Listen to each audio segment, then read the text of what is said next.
Angkatan 11 diberikan tugas mengenai penerapan budaya positif di sekolah untuk SMK 1 Ciamis. Walaupun di sini sebenarnya saya pribadi percaya kepada Bapak Ibu semuanya sudah banyak diterapkan budaya positif, baik itu di lingkungan sekolah ataupun di kelasnya masing-masing. Cuman mungkin ada beberapa istilah ataupun kata yang memang belum familiar kita sehari-hari dalam penerapan budaya positif. Nah, di sini ya, budaya positif ini yang akan kita bahas hari ini terkait dengan budaya positif. Yang pertama, disiplin positif dan nilai kebajikan universal. Kemudian teori motivasi, hukuman dan penghargaan, restitusi, keyakinan kelas, kebutuhan dasar, manusia dan dunia berkualitas, 5 posisi kontrol dan segitiga restitusi. Poin-poin ini yang akan kita bahas hari ini tujuannya adalah mudah-mudahan ya, harapan kita bersama, kondisi lingkungan sekolah ataupun lingkungan kelas yang nyaman, aman untuk peserta didik. Karena kita sebagai guru wajib memberikan kondisi yang nyaman, kondisi yang aman untuk peserta didik, dengan harapan pada akhirnya tujuan dari pendidikan itu tercapai agar peserta didik bisa berkembang secara optimal. Oke, selanjutnya. Nah, di sini kita analogikan dulu terkait dengan kedisiplinan dan nilai-nilai kebajikan universal. Kita baca ada A dan B, Anda dan teman Anda ya, sobeklah secari kertas kecil, kemudian tuliskan benda atau sesuatu yang sangat berharga untuk Anda, kemudian letakkan di salah satu tangan Anda dan genggam benda tersebut dengan segala daya. Buatlah kepalan, kemudian teman Anda akan mencoba dengan sekuat tenaga dengan berbagai cara untuk meminta Anda memberikan benda tersebut. B. Bisa membujuk, mengancam, menghardik, merayu, menyuap, apa saja agar dapat membuka kepalan tangan Anda. Nah, di sini dianalogikan ketika kita menerapkan budaya positif di kelas, dikaitkan juga dengan teori motivasi di sini yang akan kita bahas hari ini. Ketika kita mengepal dan orang lain menyuruh kita membuka, yang orang lain bisa saja melakukan berbagai upaya untuk menyuruh kita melakukan tersebut, tetapi dari diri kita tidak akan melakukan tersebut misalkan, atau tidak mau mengikuti instruksi dari teman kita tersebut, maka tidak akan tercapai si yang teman tadi atau B yang menyuruh kita melakukan seperti itu. Kita dikaitkan analoginya. Jadi budaya positif ini pada akhirnya, tujuan akhirnya untuk menumbuhkan motivasi intrinsik atau dalam diri seseorang untuk melakukan upaya atau melakukan tindakan tanpa harus nunggu instruksi dari orang lain. Seperti kita di kelas atau dengan peserta didik, ya, kita akan menyuruh jangan buang sampah sembarangan, selalu ada kata-kata tersebut. Harus belajar dengan rajin, harus memakai sepatu hitam dan lain-lain. Terlaksana tidak? Nurut tidak siswanya? Terlaksana, tapi akan permanen enggak? Ada yang permanen, ada yang tidak. Nah, dari sini penerapan budaya positif ini diharapkan siswa itu muncul kesadaran, menyadari kenapa saya harus melakukan tersebut, kemudian akan menjadi karakter positif seterusnya. Tidak hanya sesuai instruksi kita, tidak hanya sesuai dengan apa yang kita inginkan. Itu yang kita harapkan terkait dengan diseminasi terkait dengan budaya positif, dan juga dianalogikan terkait dengan tadi disiplin dan nilai kebajikan universal. Selanjutnya, perubahan paradigma teori kontrol atau teori pilihan. Yang pertama, ilusi guru mengontrol murid, ilusi bahwa kritik dan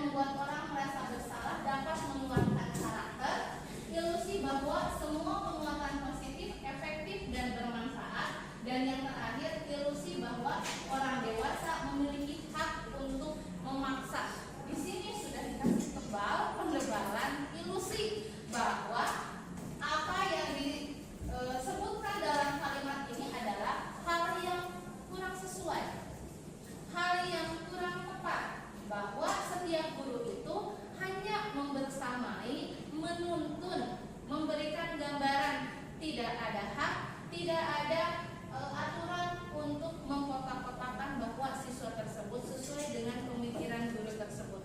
Jadi di sini semua yang ada kalimat dari awal sampai akhir adalah diuji atau tidak harus dilakukan oleh guru. Selanjutnya, perubahan paradigma stimulus respon, teori kontrol atau teori pilihan. Yang pertama adalah stimulus respon. Kita mencoba mengubah orang agar berpandangan sama dengan kita. Teori kontrolnya yang seharusnya adalah kita berusaha memahami pandangan orang lain tentang dunia. Yang kedua adalah perilaku buruk dilihat dari suatu kesalahan. Teori kontrolnya semua perilaku memiliki tujuan. Yang ketiga adalah orang lain bisa mengontrol saya. Teori kontrolnya hanya Anda yang bisa mengontrol diri Anda. Dan selanjutnya saya bisa mengontrol orang lain, Anda tidak bisa mengontrol orang lain. Pemaksaan ada pada bujukan gagal. Kolaborasi dan konsensus menciptakan pilihan-pilihan baru. Dan yang terakhir, model berpikir menang atau kalah. Dan yang terakhir, model berpikir menang dan menang. Di sini juga sering keseharian kita itu melihat peserta didik berperilaku negatif, ya, misalkan kesiangan, rambut panjang, baju yang tidak sesuai dengan yang seharusnya. Itu dari teori yang disebutkan stimulus respon atau teori kontrol atau pilihan, itu hanya gambaran perilaku yang dimunculkan saja. Gejalanya seperti itu, tetapi bukan kita melihat bahwa langsung mencap anak tersebut nakal, mencap anak tersebut itu melanggar aturan. Kita tarik ke belakang di sini, bahwa segala sesuatu siswa itu memiliki tujuan, ada motivasi kenapa dia melakukan. Nah, tugas kita sebagai guru atau pendidik, kita menarik ke belakang. Kenapa sih siswa melakukan seperti itu? Kenapa? Dia tujuannya apa? Motivasinya apa? Gejala lain seperti apa sih akhirnya menumbuhkan perilaku yang kita lihat sekarang ini? Jadi kita secara garis besar harus berusaha memandang bahwa pandangan orang lain itu tidak harus sama. Jangan langsung melabeli anak itu hanya terkait dengan salah atau benar. Yang nakal berarti itu tidak sesuai. Tetapi tugas kita pendidik harus memiliki pemikiran yang luas kenapa peserta didik melakukan seperti itu, dan kita juga harus menuntun peserta didik supaya berperilaku sesuai dengan kesepakatan yang akan dibuat. Nanti kita akan bahas lagi. Oke, di sini disiplin positif teori kontrol dari William Glasser. Anda tidak bisa mengontrol orang lain, hanya Anda yang bisa mengontrol diri Anda. Tadi sudah sesuai. Kemudian semua perilaku memiliki tujuan. Model berpikir menang-menang, kolaborasi dan konsensus yang menciptakan pilihan baru. Dan yang terakhir adalah realitas atau kebutuhan kita berbeda. Kita berusaha memahami pandangan orang lain tentang dunia. Dan yang terakhir adalah setiap orang memiliki gambaran yang berbeda. Selanjutnya di sini, jadi di sini makna disiplin. Disiplin ini bukan mengontrol seseorang untuk melakukan sesuai dengan yang kita inginkan. Justru di sini disiplin ini menurut KHD itu adalah memerdekakan peserta didik.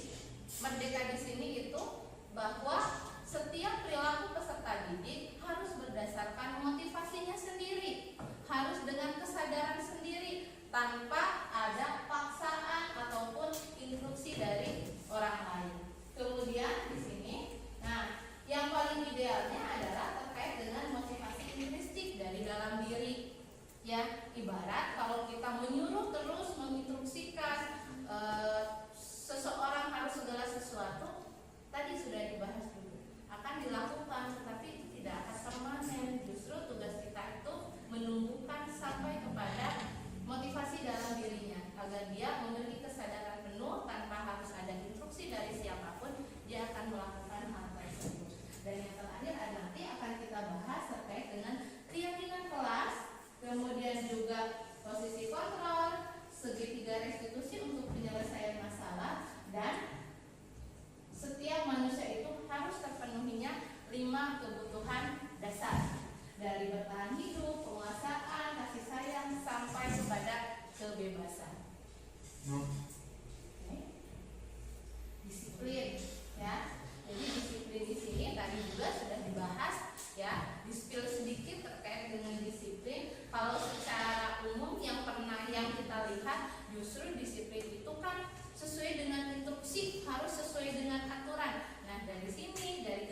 kita hari ini mudah-mudahan ada pemikiran-pemikiran baru bahwa kedisiplinan itu timbul dari motivasi intrinsik dari dalam diri, bahwa seseorang ada motivasi untuk berperilaku ke arah yang lebih baik tanpa ada paksaan, tapi dia memiliki tujuan yang jelas di sini. Oke, selanjutnya nilai-nilai kebajikan universal yang sudah kita bahas juga. Kalau nilai-nilai itu terkait dengan profil pelajar Pancasila, beriman dan bertakwa, kebinekaan global, bergotong royong, kreatif, bernalar kritis, sampai kepada mandiri, ya, yang sudah sering kita dengar atau laksanakan di sekolah kita. Selanjutnya, teori motivasi perilaku manusia. Di sini teori manusia itu ada yang motivasi eksternal dari luar, kenapa dia harus melakukan seperti itu. Kemudian ada juga untuk mendapatkan imbalan atau kalau saya melakukan ini rewardnya apa? Kalau saya melakukan ini saya takut dapat hukuman. Itu motivasi dari luar. Dan yang terakhir adalah motivasi internal. Nah, di sini yang sudah dijelaskan juga tujuan disiplin positif. Pada akhirnya idealnya adalah motivasi dalam diri. Untuk apa? Untuk menghargai diri sendiri. Kemudian kalimatnya, saya akan menjadi orang seperti apa kalau saya melakukan hal tersebut. Selanjutnya.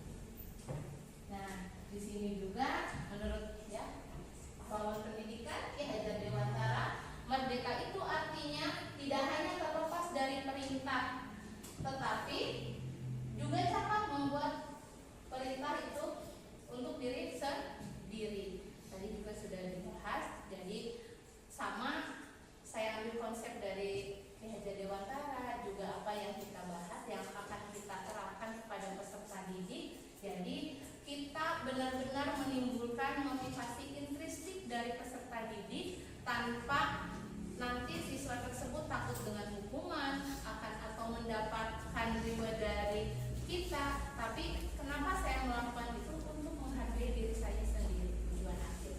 Selanjutnya, dihukum oleh penghargaan. Ini juga tidak sesuai. Pengaruhnya, kalau misalkan siswa tersebut bahasanya ya dihukum oleh penghargaan. Karena apa? Di sini pengaruhnya jangka pendek dan jangka panjang. Penghargaan yang menghukum, penghargaan yang mengurangi ketepatan, tidak efektif, merusak hubungan, menurunkan kualitas, mematikan kreativitas, dan mengurangi motivasi intrinsik. Jelas di sini dari beberapa kalimat, walaupun siswa tersebut misalkan diberikan hadiah, diberikan reward, tapi pada akhirnya apa? Itu kurang bisa menumbuhkan motivasi intrinsik dan perilakunya tidak untuk jangka panjang. Selanjutnya, nah, bentuk program kebajikan atau apresiasi di sini, ketika kita memberikan apresiasi, pengakuan perlu diingat di sini. Beri pengakuan secara khusus, detail, kemudian secara pribadi ke personal individunya masing-masing, kemudian beri pengakuan kepada semua murid dan itu rata, tidak hanya siswa yang berprestasi saja, yang positif saja, atau kita fokus hanya mengingat kepada siswa yang melanggar aturan atau nakal saja, tetapi kita semua murid. Karena apa? Semua murid itu memiliki potensi. Jadi di sini kita berikan pengakuan kepada peserta didik. Lakukan secara konsisten, dan yang terakhir adalah fokus pada proses, bukan pada tujuan akhir atau hasil akhir yang terlihat. Selanjutnya, oke. Contoh pengakuan atau apresiasi kebajikan di sini, ya. Kalimat pembuka. Kemarin saya perhatikan nilai kebajikannya ada nilai empati dari kalimat tersebut.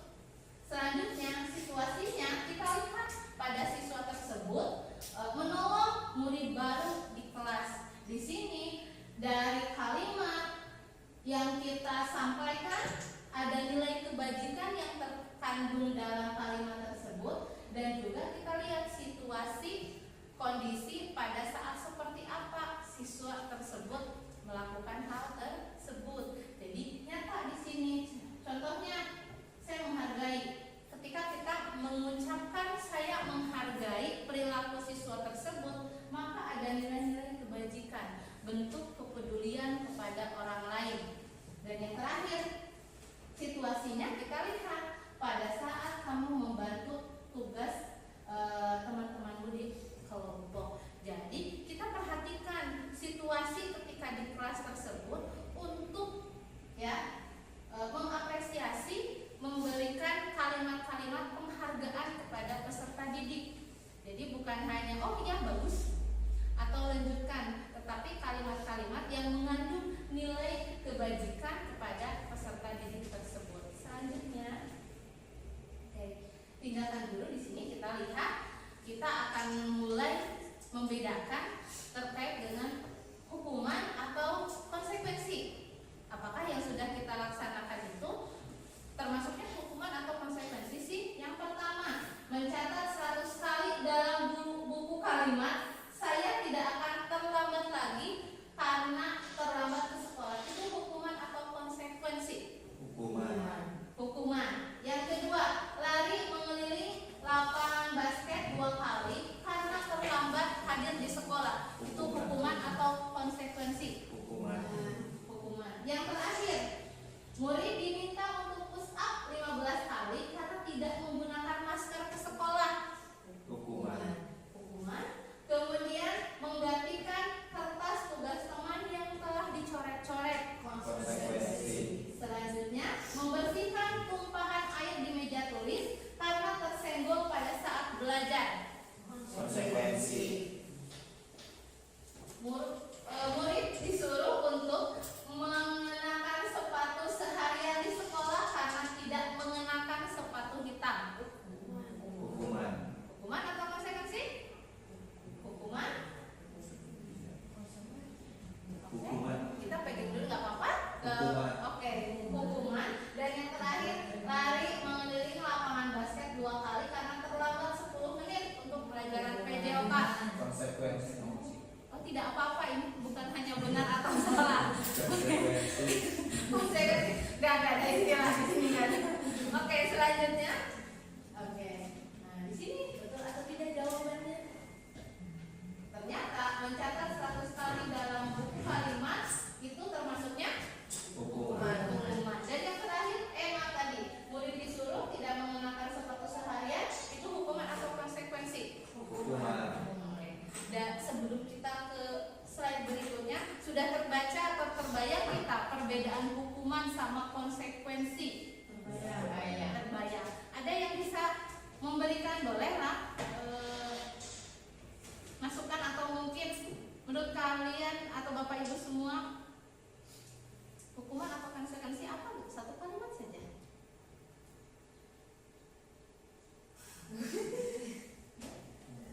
Hukuman sama konsekuensi bedanya? Beda? Ada? Kalau hukuman lebih ke negatif, Betul? kalau konsekuensi itu netral. Betul. Terima kasih. Kita simpan dulu jawabannya. Terima kasih pandangannya. Selanjutnya, oke. Jadi kalau kita beropini bukan hanya tentang benar atau salah, tetapi menyampaikan persepsi atau pandangan kita. Tadi menurut Ibu Dewi, kalau hukuman itu negatif, kalau konsekuensi itu netral. Oke, dari sini perbedaannya, sesuatu yang menyakitkan harus terjadi, kalau konsekuensi itu harus terjadi. Itu negatif. Kalau konsekuensi harus, tapi tidak ada kata menyakitkannya. Kemudian membuat anak sakit untuk jangka waktu lama. Kalau konsekuensi itu perasaan tidak nyaman, tapi hanya untuk dalam jangka waktu pendek. Kemudian kalau dari hukuman, anak itu akan timbul akibat membenci kedisiplinan. Bukan hanya membenci kedisiplinan, mungkin membenci yang membuat itu ya. Kalau konsekuensi, anak menghargai disiplin. Dan yang selanjutnya, kalau Kalau hukuman itu tadi betul negatif karena paksaan. Di sini kan harus pakai ini paksaan. Tetapi kalau konsekuensi di sini ada stimulus dan juga tanggapan. Kemudian ketika diberi hukuman, anak memiliki akibatnya konsep diri yang buruk. Kalau konsekuensi, konsep diri yang baik. Hukuman, anak belajar untuk menyembunyikan kesalahan.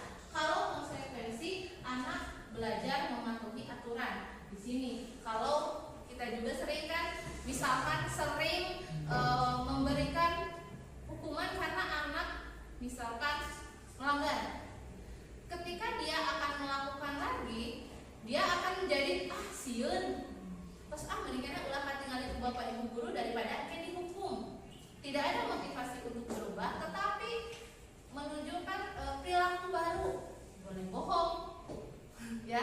Kemudian jadi tidak terbuka kepada bapak ibu guru. Kalau konsekuensi di sini konsep diri yang baik, tetapi hanya untuk kita garis bawahi, hanya untuk sampai pada saya akan patuh terhadap aturan. Hukuman itu nantinya menimbulkan perasaan marah, bersalah, dipermalukan, merasa tidak dihargai. Kalau konsekuensi, anak tersebut kehilangan hak, dibuat tidak nyaman, dan diasingkan sementara. Selanjutnya, nah yang terakhir adalah bagian juga adalah restitusi di sini untuk penyelesaian masalah pakai dengan restitusi ini.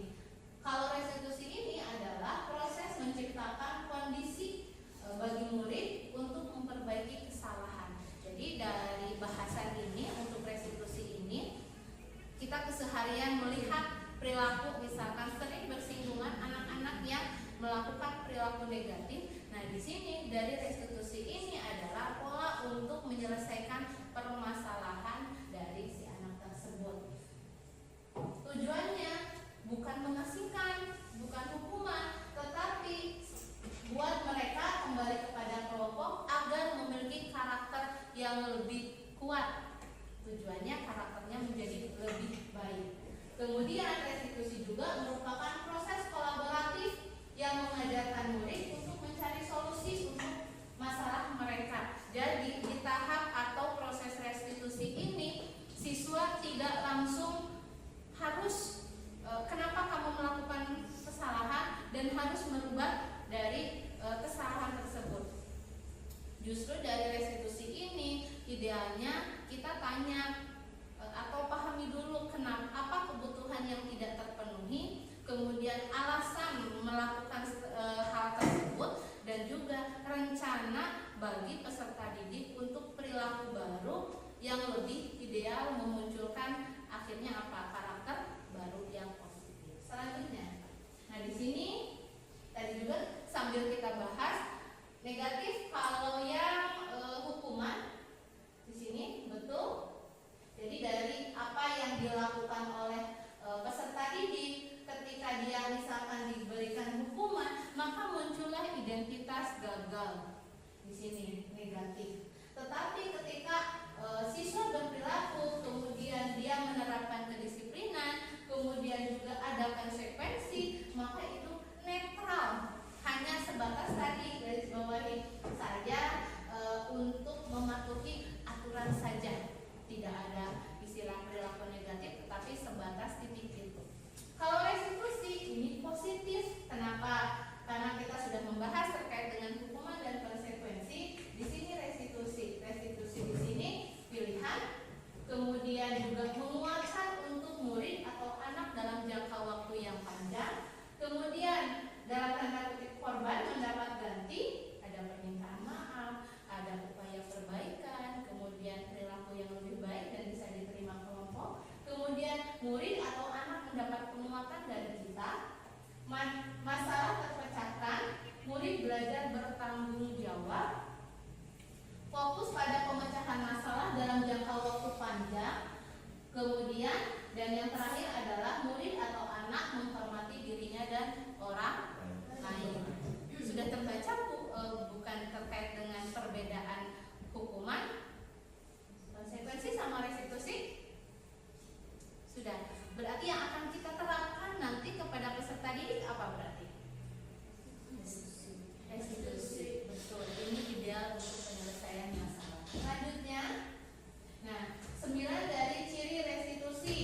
pada solusi, dan yang terakhir mengembalikan murid yang berbuat salah pada kelompoknya.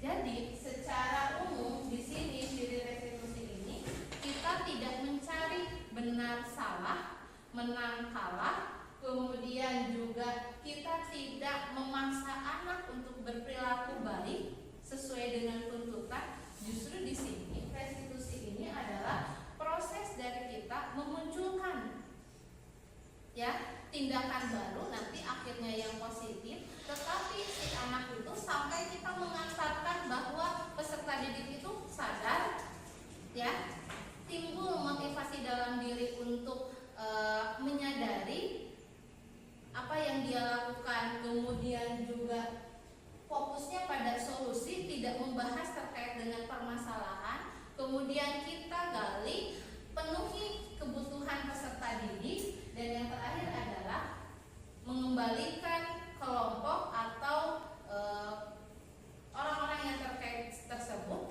untuk suasana yang baru, yang lebih baik. Selanjutnya, keyakinan kelas. Di sini pada akhirnya nanti kita akan belajar membuat keyakinan kelas. Mungkin sehari-hari atau kita familiarnya aturan kelas atau kesepakatan kelas atau tata tertib kelas. Tetapi kalau di sini kita keyakinan kelas, kenapa sih kita harus ada keyakinan kelas?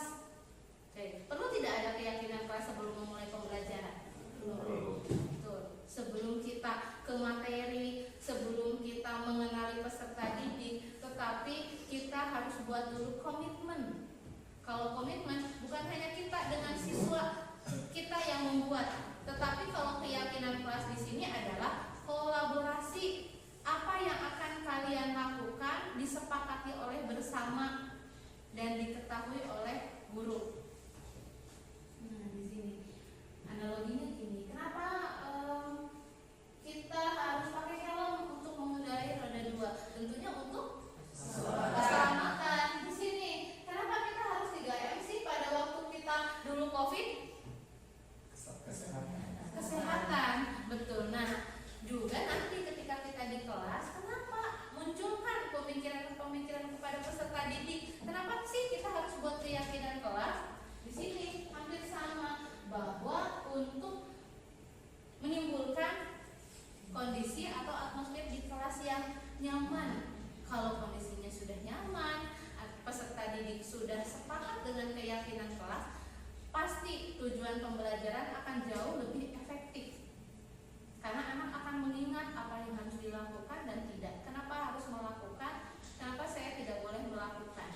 Itu pada akhirnya apa? Untuk mendukung motivasi dalam diri atau intrinsic. Kembali ke nilai-nilai atau keyakinan. Keyakinan lebih menggerakkan seseorang dibandingkan mengikuti serangkaian aturan-aturan. Jadi kenapa kita harus membuat keyakinan itu? Untuk mendukung motivasi intrinsik tersebut. Bukan hanya instruksi dari kita, tetapi dari peserta didik itu tahu kenapa saya harus melakukan ini agar nyaman di kelas. Selanjutnya, dari sini mungkin belum terbaca dari yang paling tengah itu peraturan kelas, yang paling kecil lingkupnya, kemudian keyakinan kelas, dibuatlah keyakinan kelas, kemudian timbullah lingkungan yang positif untuk peserta didik di kelas, dan akhirnya kita tujuan akhir di sekolah kita di SMK 1 Ciamis itu mudah-mudahan tercipta lingkungan budaya yang positif, lingkungan yang memiliki siswa-siswa yang berkarakter baik, siswa-siswa yang menerapkan aturan-aturan ataupun keyakinan-keyakinan yang dibuat tanpa ada paksaan, tetapi sudah tahu tujuan kenapa melakukan hal tersebut. Selanjutnya, nah di sini yang mana yang merupakan keyakinan kelas, yang mana kesepakatan kelas. Di sini hampir sama, kesepakatan sama keyakinan. Intinya kalau keyakinan kelas itu tidak boleh ada kalimat negatif. Misalkan tidak boleh buang sampah sembarangan, itu udah aturan, itu udah kesepakatan. Tapi kalau konsekuensi di sini, kami guru dan murid yang saling menyayangi. Mungkin umum dalam kalimat tersebut, tetapi dari kalimat ini sudah ada di dalamnya boleh misalkan mendengarkan ketika guru sedang menjelaskan, kemudian juga tidak menyela obrolan orang lain, ini juga sudah termasuk. Kemudian murid yang semangat belajar, kami murid yang peduli dengan teman, dan pada akhirnya adalah menimbulkan suasana yang kondusif. Selanjutnya, nah di sini kegiatan pendalaman keyakinan kelas ada tabel C dan D. Di sini ada yang terlihat, terdengar, dan perilaku. Jadi ketika siswa melakukan perilaku tersebut, harus perilaku tersebut kita lihat, kita dengar, dan perilakunya seperti apa. Kemudian di sini bekerja juga sama. Kemudian kalau hormat di sini bekerja, diterima, dan dimiliki. Kita lanjut ke contohnya. Selanjutnya, nah di sini tampak seperti hormat, datang tepat waktu, tidak tampak, sering hadir terlambat, menyapa teman dan guru setiap hari, tak acuh kepada teman dan guru, mengembalikan barang teman yang telah dipinjam, tidak tampaknya tidak mengembalikan barang yang telah dipinjam dan meletakkan sembarangan. Di sini yang bekerjanya tampak sepertinya tekun bekerja dan menyimak guru, tidak tampaknya tidak mendengarkan guru dan acuh tak acuh, dan yang terakhir tampak seperti menyerahkan tugas tepat waktu. Di sini tugas yang diberikan. Jadi apa yang sudah kita lakukan, apa yang sudah sering kita lihat dari peserta didik sebenarnya sudah dilakukan mungkin Bapak Ibu seperti ini. Tetapi kalau di sini dipertegas kembali, ada hal-hal yang memang kita tekankan di sini. Contohnya tidak melabeli anak, kemudian berfokus pada kalimat positif, kemudian proses yang kita harapkan adalah timbulnya motivasi dalam diri si peserta didik tersebut, tahu kebutuhan, tahu tujuan kenapa kita melakukan hal tersebut. Selanjutnya, nah di sini dari peraturan kita arahkan ke keyakinan kelas. Contoh yang pertama, kalau selalu kembalikan buku ke tempatnya, itu aturan kan? Harus dilakukan. Kalau keyakinan kelas bahasanya apa?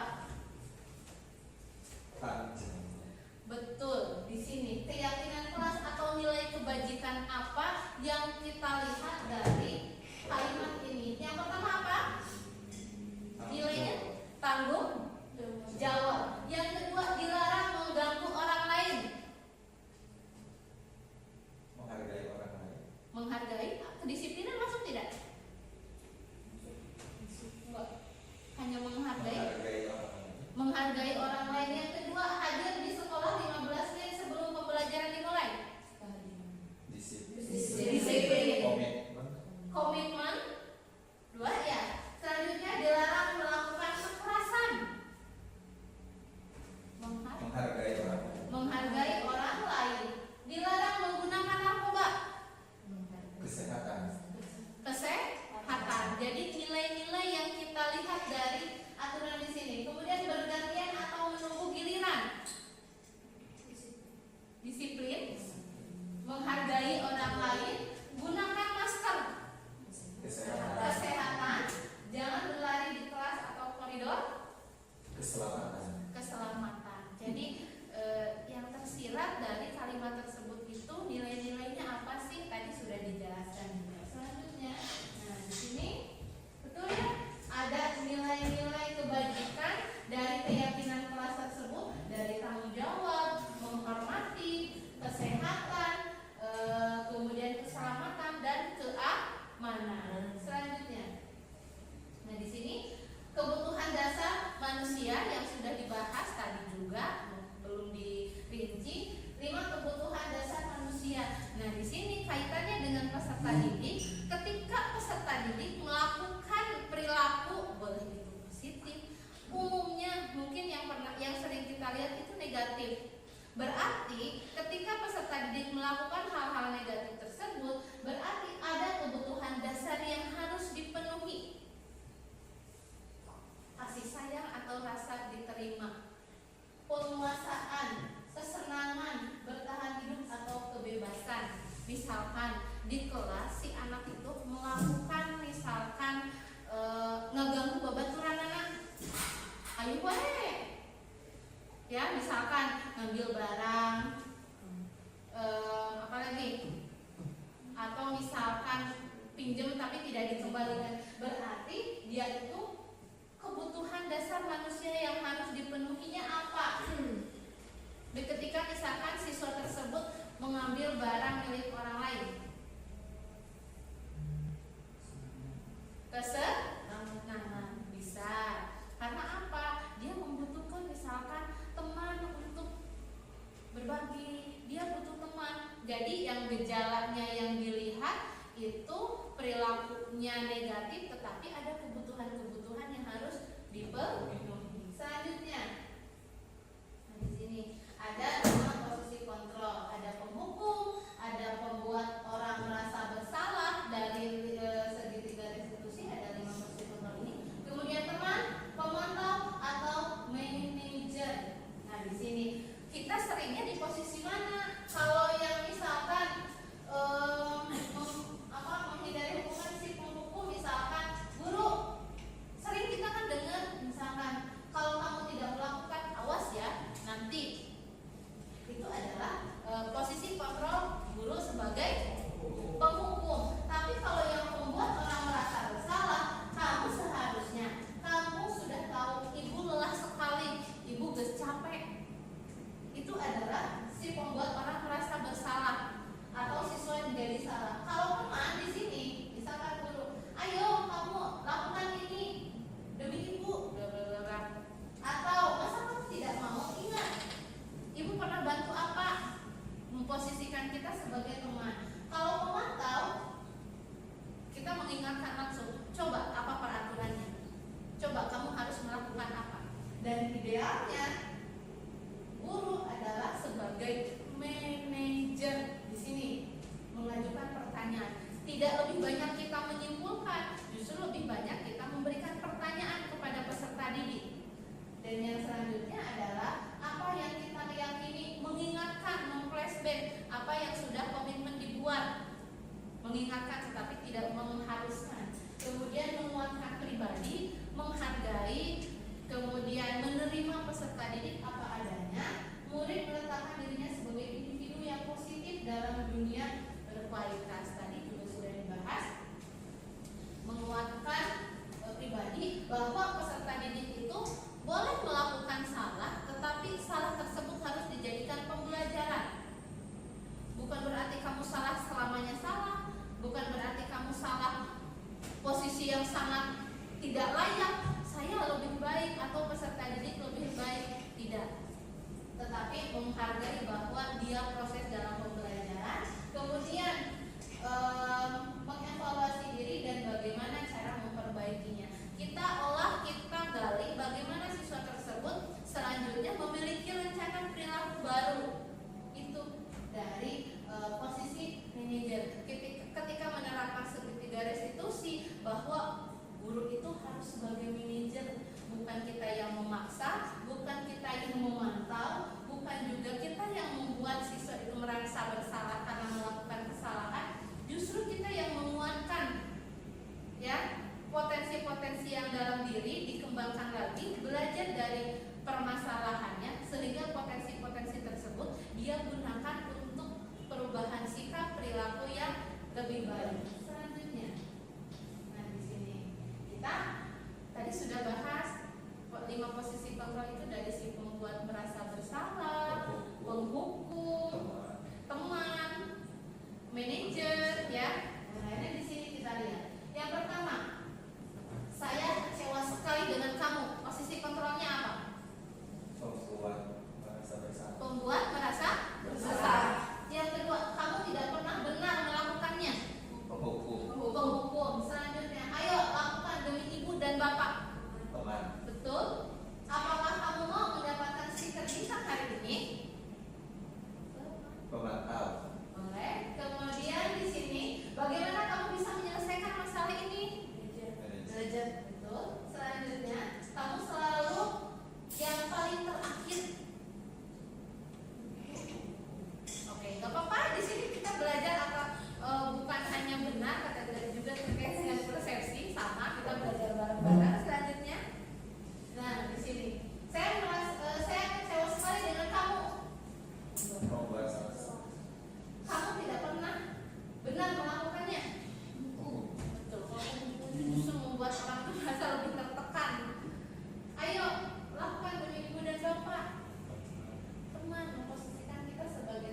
perilakunya. Kemudian juga kita ketika memberikan instruksi tersebut ada konsekuensi ataupun hadiah, kita bergeser, kita berpindah menjadi guru itu ada nilai-nilainya. Nanti ketika siswa tersebut melakukan itu atau kita memberikan tindakan, apa sih nilai-nilai yang tertanam di dalamnya.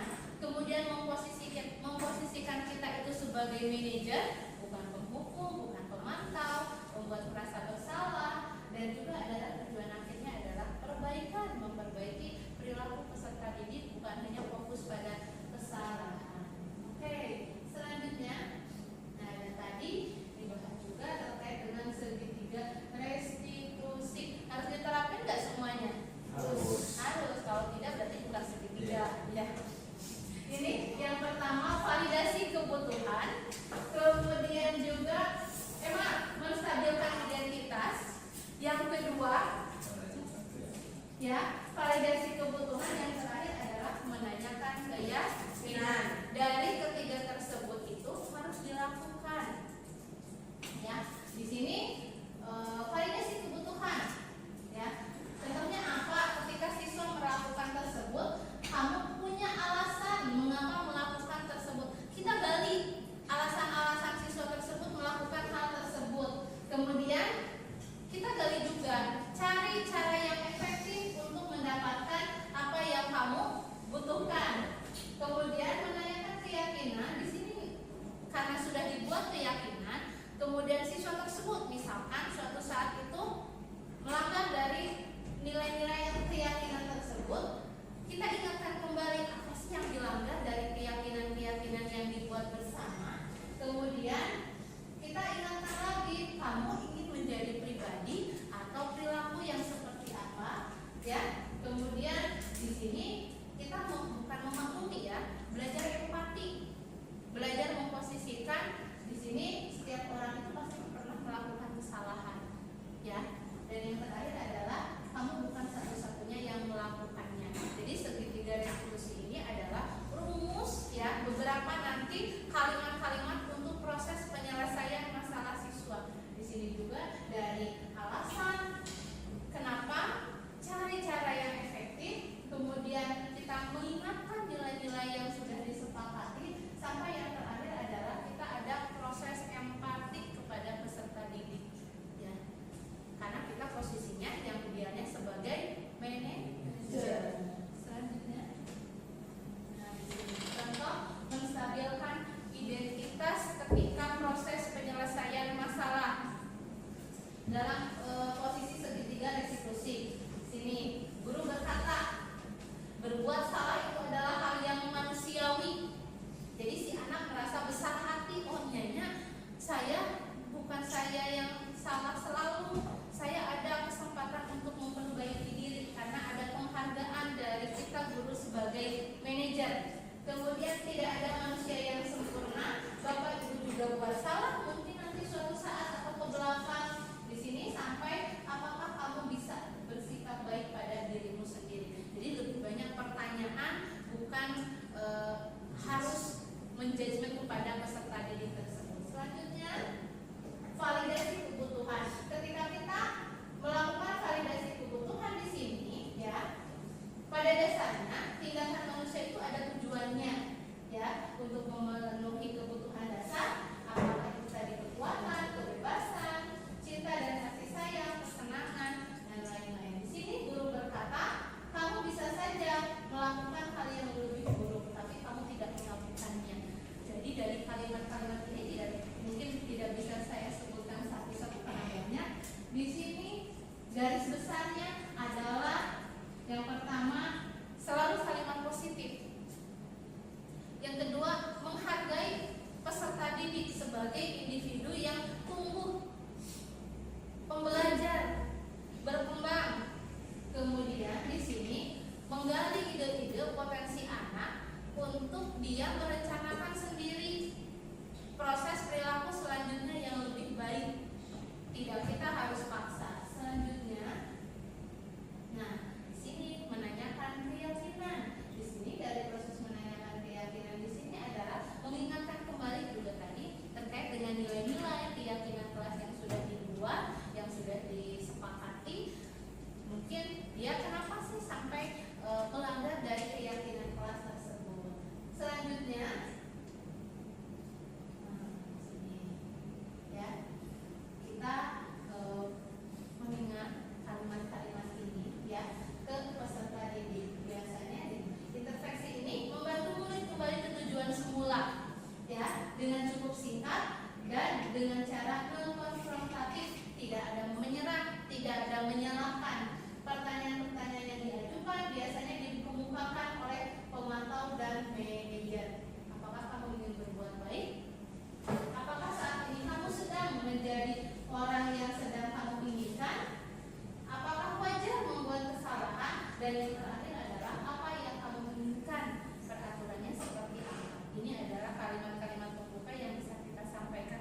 apa yang sudah kita bahas.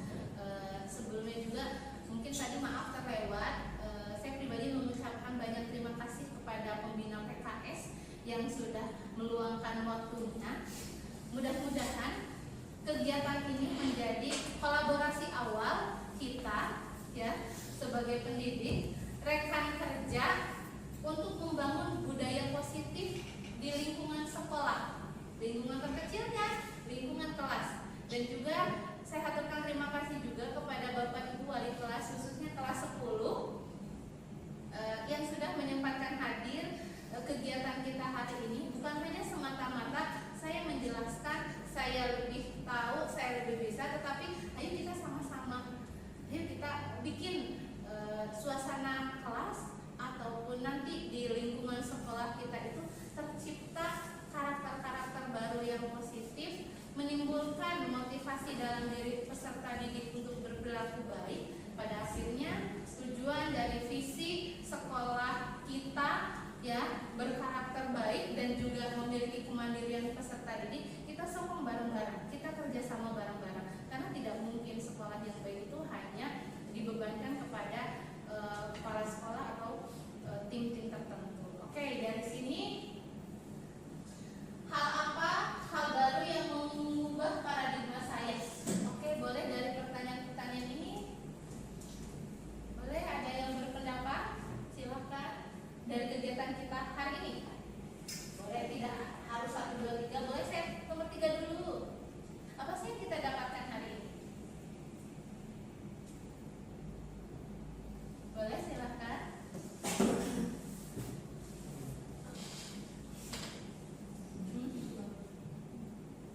Silakan. Mungkin Bu, perubahan paradigma yang saya terima dari pemaparan diseminasi hari ini, bahwa kita itu saat menghadapi permasalahan anak itu tidak boleh memposisikan diri itu sebagai penghukum, melainkan mungkin dengan cara menerapkan sedemikian institusi sehingga mungkin nanti akan berdampak kepada peserta didik itu perubahan yang bagus, kemudian nanti akan ada hal-hal yang baru yang mungkin dia tidak akan mengulanginya kembali. Siap. Terus dulu, terima kasih. Boleh kedua, perasaan apa yang muncul selama mengikuti diseminasi ini, khususnya mengenai makna disiplin dan motivasi intrinsik? Perasaannya, karena kita flashback mungkin ya apa yang saya jelaskan hari ini dan juga apa yang sudah dilakukan Bapak Ibu atau kita semua ke belakang. Perasaannya bagaimana? Bahagia terus? Jadi ilmu baru. Ilmu baru sudah menerapkan belum terkait dengan budaya positif di kelas? Sudah, cuma mungkin belum maksimal gitu. Belum maksimal. Oke. Kemudian yang terakhir kita kembali ke pertanyaan formatif. Oke. Apakah hukuman dapat mendisiplinkan siswa? Apa? Mungkin bisa, tetapi mungkin ada beberapa faktor yang akan terjadi pada diri siswa sendiri. Mungkin bisa disiplinnya karena paksa. Betul. Ya, beda dengan yang namanya kita kalau memposisikan diri sebagai manajer, mungkin dia itu akan melakukan sesuatu sesuai dengan apa yang dia inginkan, bukan sesuai dengan apa yang kita harapkan. Terima kasih banyak. Tadi tidak ya? Boleh diberikan alasannya? Boleh, silahkan. Ada alasan? Kenapa sih hukuman itu apakah hukuman dapat mendisiplinkan siswa? Oh tidak. Mungkin pertanyaan yang ketiga tadi saya menjawab tidak, dikarenakan kalau misalkan tidak apa yang dikatakan dengan Pak Devi, kalau misalkan hukuman itu kan tidak permanen, jadi saya menjawab tidak. Oke, kasih tepuk tangan dulu. Oke. Terima kasih banyak yang sudah memberikan masukan, persepsi, dan juga jawaban terkait dengan apa yang kita bahas hari ini. Ya, mungkin belum jelas, mungkin masih bingung, tapi setelah kegiatan diseminasi ini, ayo kita bareng-bareng membuat rencana tindak lanjut ke depannya untuk peserta didik kita. Ya, mungkin keyakinan kelas atau penerapan restitusi dan lain-lain. Kita sama-sama kita kolaborasi untuk tujuan kepada peserta didik supaya mereka lebih mandiri dan memiliki perilaku yang baik. Mungkin ada pertanyaan?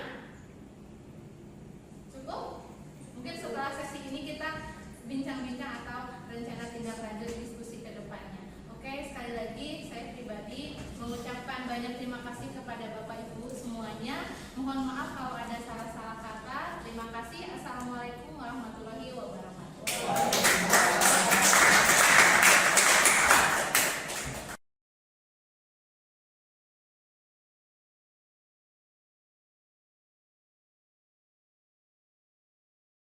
Untuk membentuk kelas yang aman, untuk membentuk kelas yang nyaman supaya kalian pembelajarannya enak, kita bikin keyakinan kelas dulu deh sebelum ke materi, sebelum ke melangkah tahap berikutnya. Karena itu baru masuk di kelas 10 AKL 5. Kita mau bikin keyakinan kelas?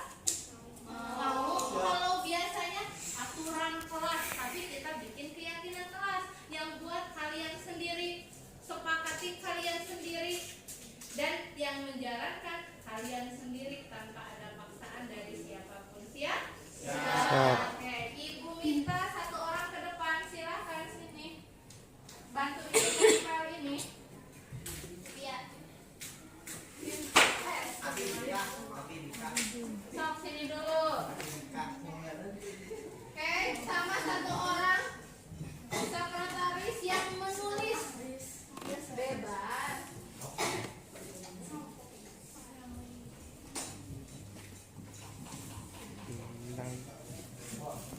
Sini, oke.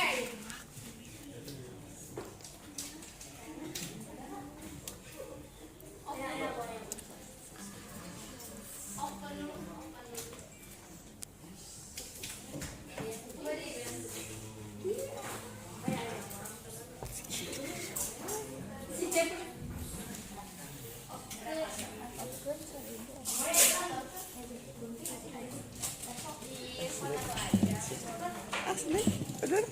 Jangan dulu diapa-apain, open dulu.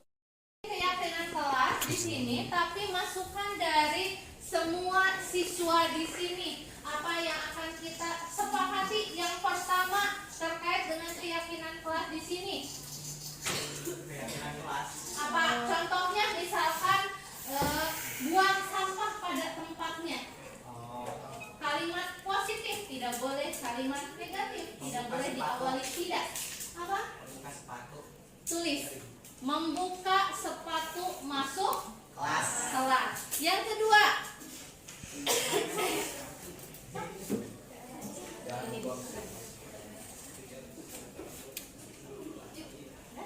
selanjutnya masuk kelas tepat. Betul.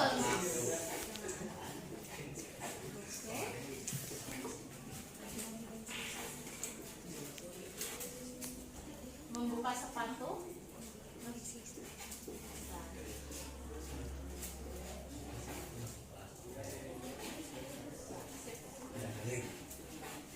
Memasuki. Yang kedua tadi apa? Datang tepat waktu. Betul. Yang ketiga, melaksanakan tugas piket sesuai jadwal. Yang keempat, membayarkan.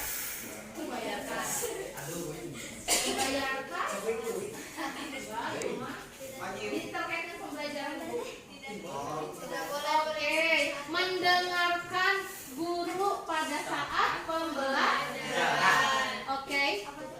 Yang ketiga itu tadi apa? Piket. Melaksanakan tugas piket. Kita ganti kalimat negatif menjadi positif, berarti mendengarkan dan memperhatikan guru ketika pembelajaran. Oke.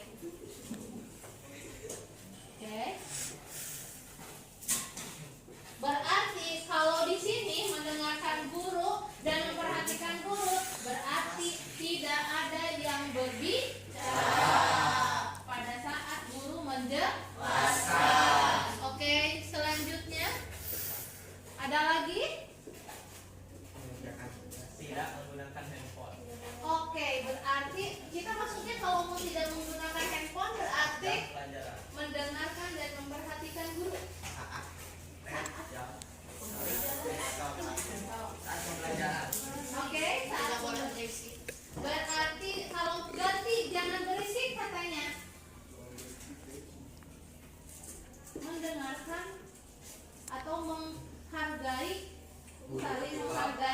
antar guru dan teman. Selanjutnya, sudah, udah kamu di sana mundur, udah nyampe kan?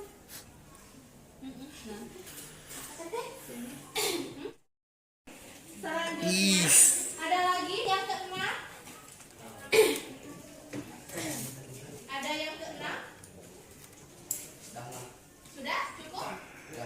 Cukup. Tidak kalau makan minum? Tidak ya. Tapi kita poinnya gini, karena tidak boleh ada kalimat negatif. Berarti kalau saling menghormati, saling menghargai itu sudah include di dalamnya ya. Tidak makan dan minum, tidak membuka HP pada waktu pembelajaran, itu tidak mengobrol pada waktu pembelajaran, itu adanya di saling menghormati dan menghargai, atau mendengarkan guru pada waktu menjelaskan. Oke, sudah? Baca kembali Neng. Keyakinan kelas dari awal. Keyakinan kelas 10 AKL 5.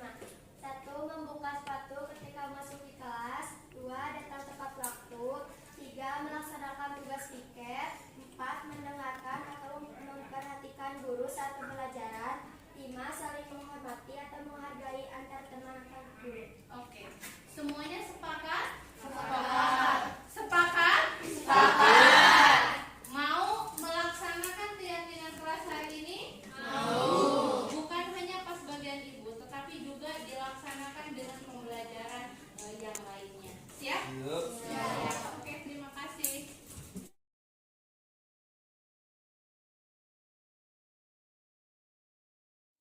Assalamualaikum warahmatullahi wabarakatuh. Perkenalkan, nama saya Sinta dari kelas 10 AKL 5. Saya sangat senang belajar bersama Bu Febi. Saya juga sangat senang diajak dalam membuat keyakinan kelas. Dengan keyakinan kelas, membuat kelas menjadi lebih teratur dan lebih nyaman. Terima kasih. Assalamualaikum warahmatullahi wabarakatuh.